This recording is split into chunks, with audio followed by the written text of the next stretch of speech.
The Old Mill. In the heart of the countryside, nestled amidst rolling hills and babbling brooks, stood an ancient mill, its weathered stones whispering tales of a bygone era. The mill was said to be haunted, its creaking timbers and eerie shadows casting a pall of fear over the surrounding area. One dark and stormy night, a young couple, Sarah and Michael, ventured into the mill, drawn by an inexplicable curiosity.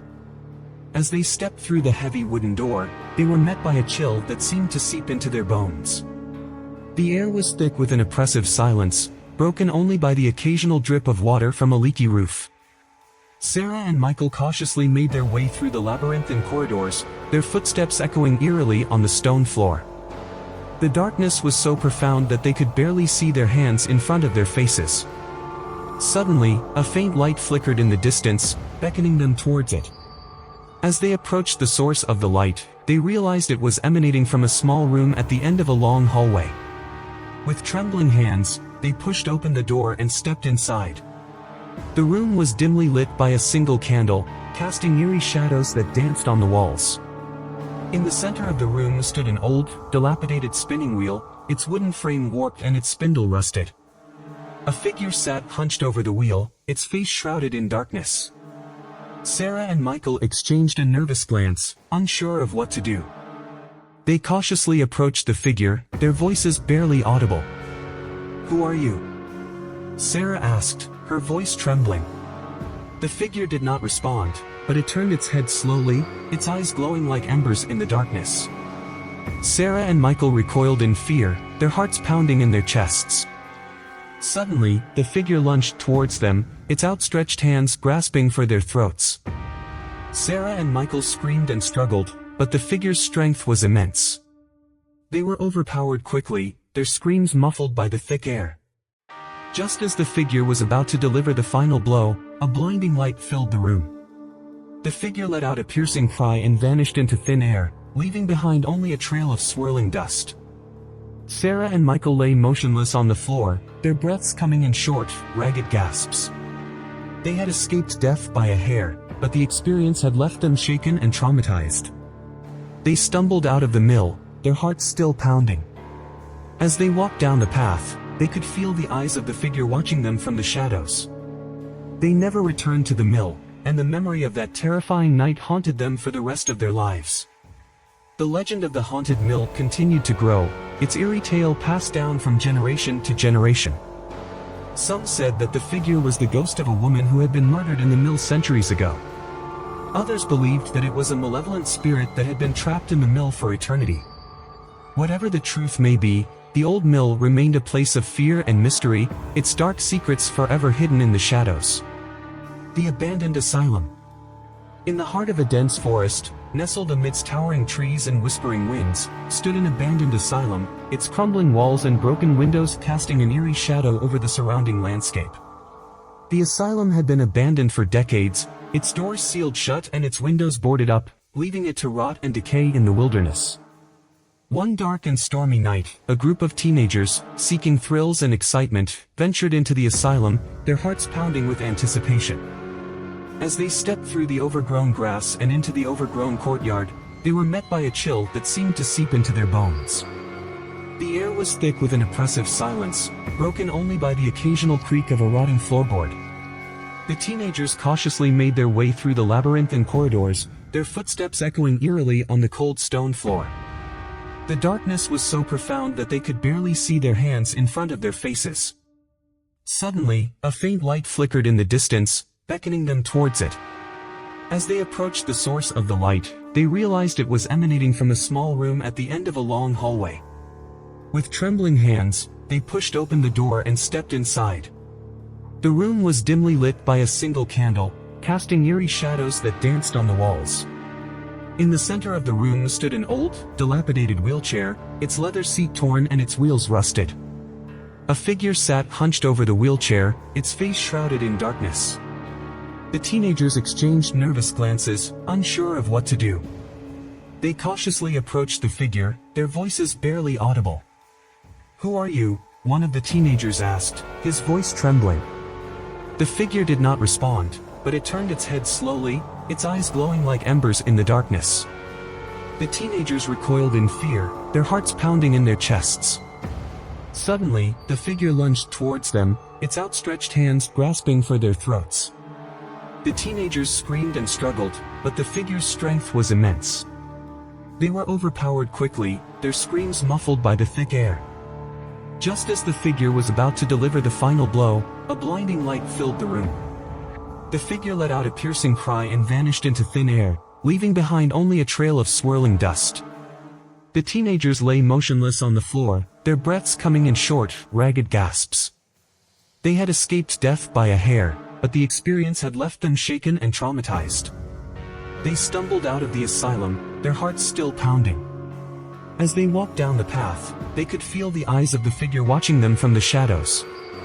They never returned to the asylum, and the memory of that terrifying night haunted them for the rest of their lives. The legend of the haunted asylum continued to grow, its eerie tale passed down from generation to generation. Some said that the figure was the ghost of a patient who had died in the asylum. Others believed that it was a malevolent spirit that had been trapped in the asylum for eternity. Whatever the truth may be, the abandoned asylum remained a place of fear and mystery, its dark secrets forever hidden in the shadows. 3 disturbing true highway horror stories, V2. Narrator, VO. Highways, stretches of endless asphalt connecting cities, states, and lives. But some roads hold secrets. Lonely travelers, late-night truckers, and reckless drivers have all encountered the unexplainable. Tonight, we delve into 3 horrifying, true highway tales that might make you think twice before your next road trip. The screen cuts to black with the sound of screeching tires. Story 1. The Vanishing Hitchhiker. EXT Deserted Highway, Night. Our first story takes place on Route 491, also known as the Highway to Hell. James, a truck driver with 15 years of experience, was hauling freight late one night when he spotted a lone figure on the roadside. James' truck rolls to a stop.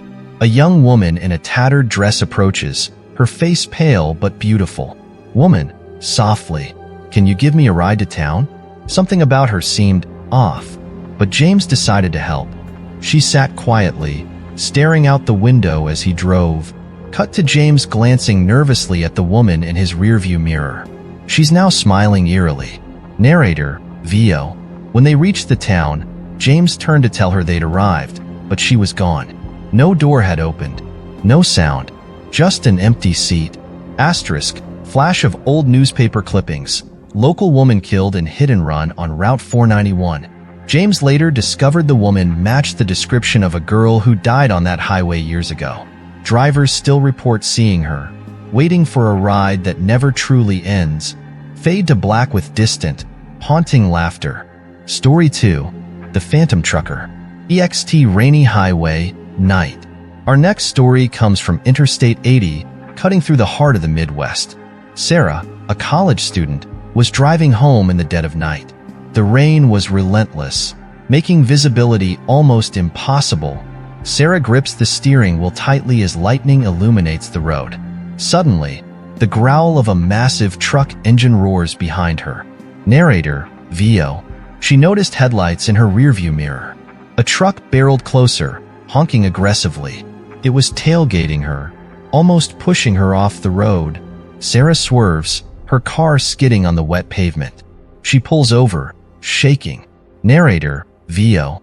As the truck passed, Sarah saw the cab was empty. No driver behind the wheel. The camera zooms in on Sarah's horrified expression as the truck disappears into the storm. Narrator, VO. Locals believe this phantom truck is cursed, appearing only during storms to torment drivers who dare cross its path. Story 3. The Disappearing Gas Station. EXT Isolated Highway, Night. Narrator, VO.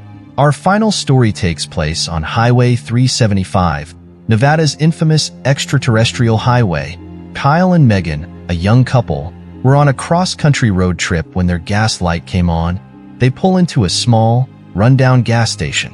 The old attendant, wearing a faded uniform, shuffles out to greet them. Attendant, long way from anywhere. Best fill up here. Narrator, VO. The couple found the attendant strange, but they paid for gas and snacks before heading back on the road. An hour later, They realized they'd left Megan's wallet behind. They turn back, but when they reach the location, the gas station is gone. Narrator, VO. Not closed, completely gone. Just empty desert. Later, they learned the gas station had burned down over 20 years ago. Flash of Kyle holding Megan's wallet, now covered in soot. OUTRO. Fade to the narrator sitting in a dimly lit room. Narrator, VO. Next time you hit the highway, remember these stories. Whether it's ghosts, curses, or something else entirely, some roads are best avoided. Drive safe and stay vigilant. The screen fades to black with the sound of a truck horn and static. At first, I didn't think anything of it. My neighbor would stop to chat with me, leash in hand, and I would catch glimpses of the metal slider dangling from its belly. I assumed it was wearing a piece of pet clothing, or that perhaps it was the byproduct of some awkward veterinarian procedure, but the more we chatted and the more I saw this mystery zipper, the more I realized it was out of the ordinary, clearly embedded in the dog's skin.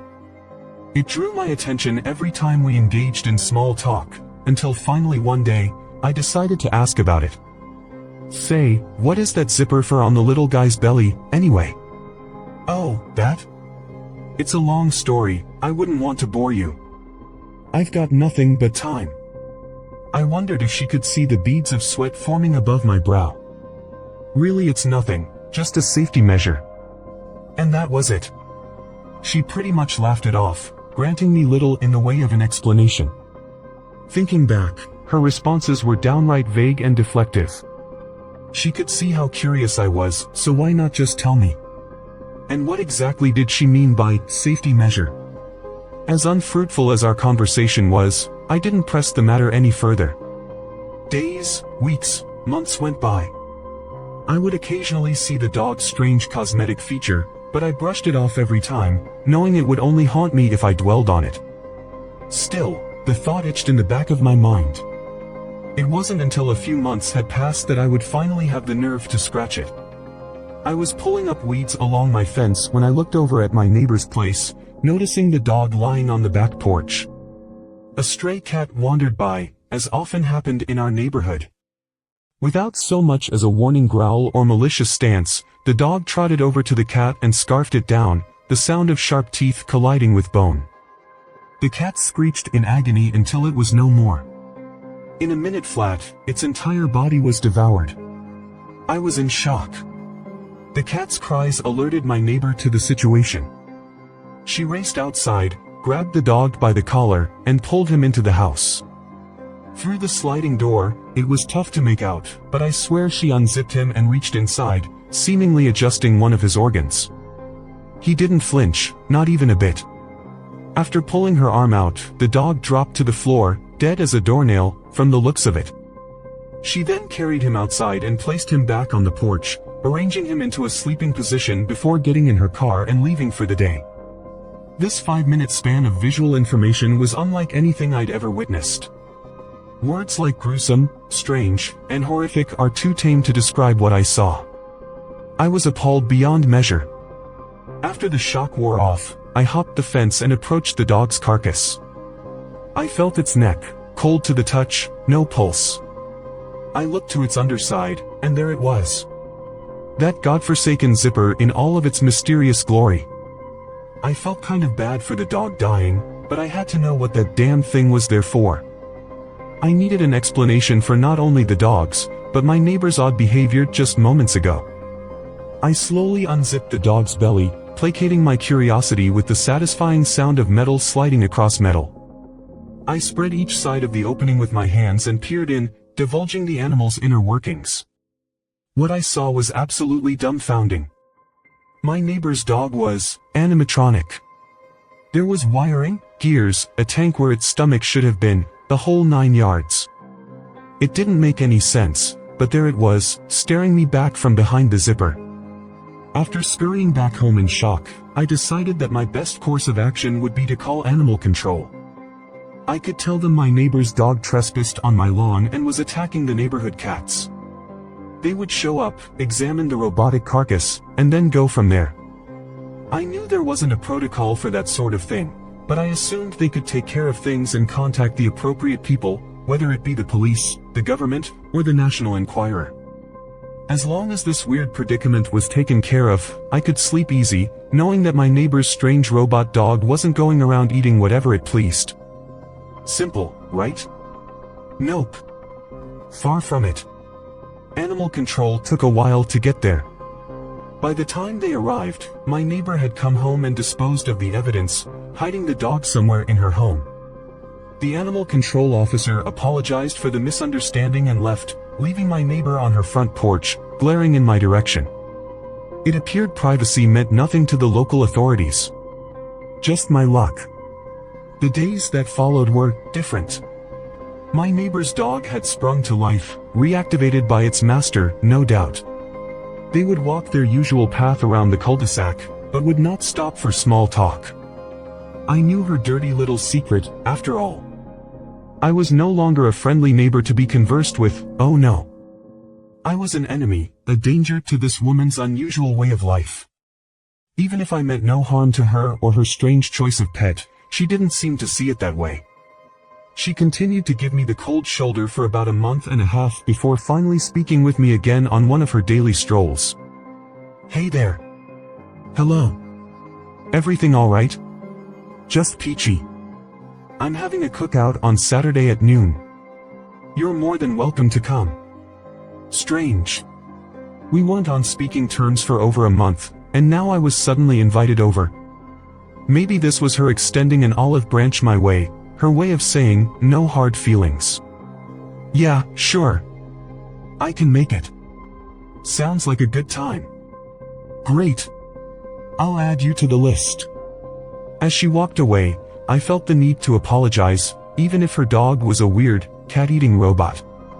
Hey, about that animal control call. I just wanted to say dash. Don't worry about it.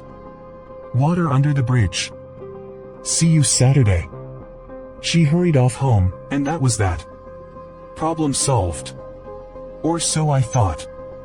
The night before the cookout, I couldn't sleep.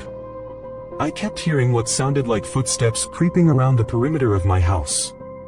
Every time I got up to investigate, the sound ceased, and the coast appeared to be clear.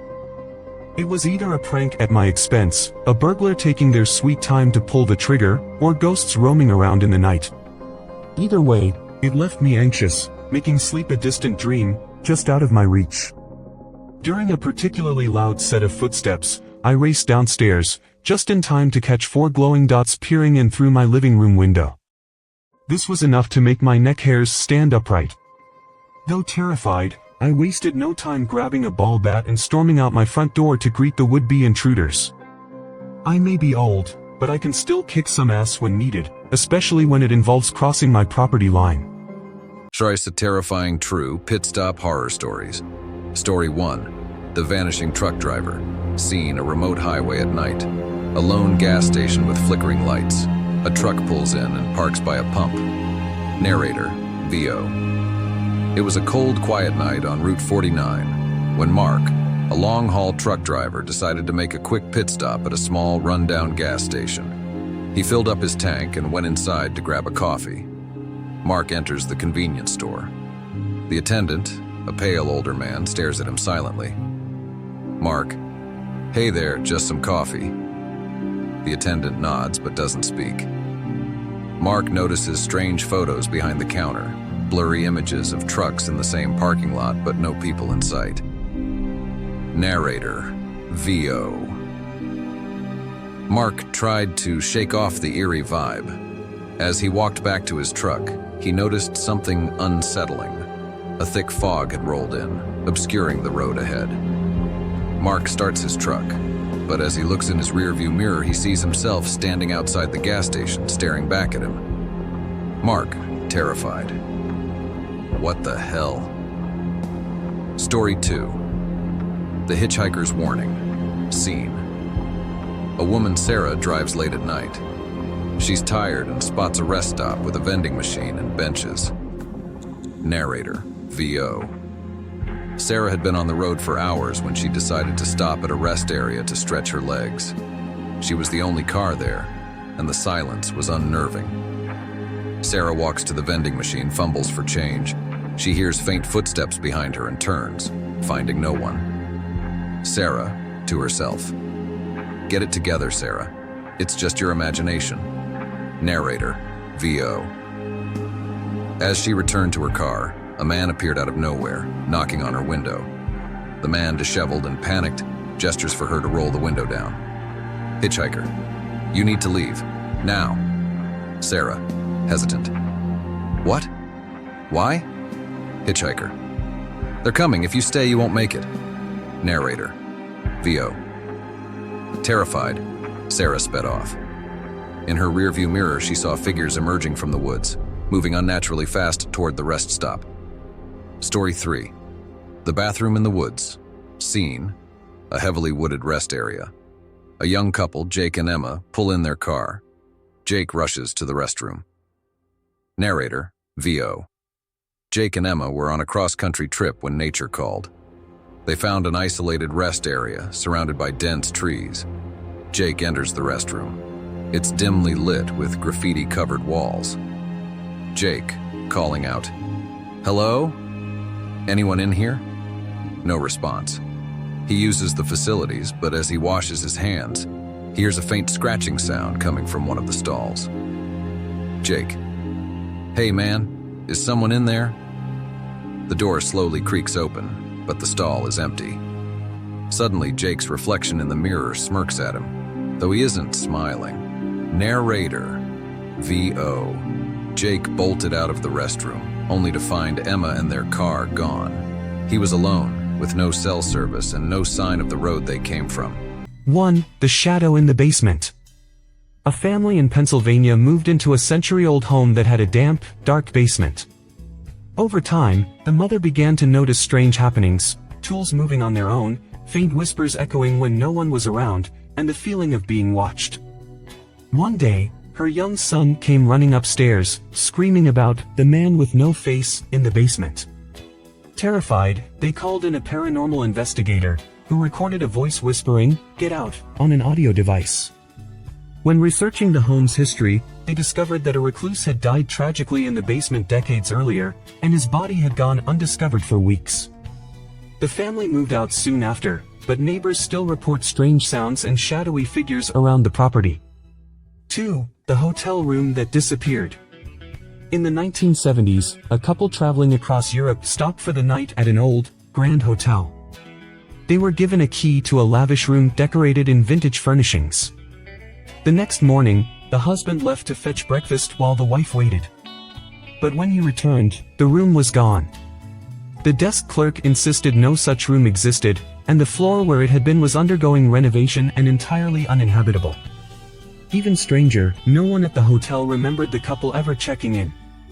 To this day, the husband swears the room existed, while skeptics suggest he may have wandered into an alternate reality. 3. The phantom hitchhiker.